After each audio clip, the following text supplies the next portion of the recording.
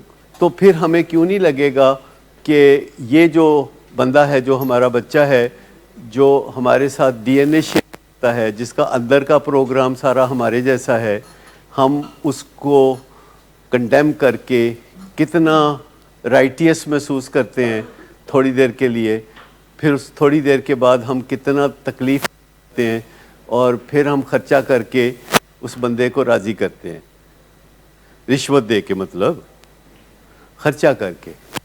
ایسا ہوتا ہے نا؟ تو یہ باتیں ہم اس لیے کرتے ہیں کہ ان کو ہم سمجھ لیں، اور باتوں کو جب سمجھ لیں تو پھر ایک اور بڑی رکاوٹ ابھی ہمیں عبور کرنی ہے. جب ہمیں بات سمجھ میں آ جاتی ہے، ہمارا ارادہ ٹھیک ہو جاتا ہے، ہمارا وعدہ سامنے آ جاتا ہے، تو ہمیں ایک اور بڑی رکاوٹ عبور کرنی ہوتی ہے کہ کیا ہماری مرضی خود ہم پر چلتی ہے؟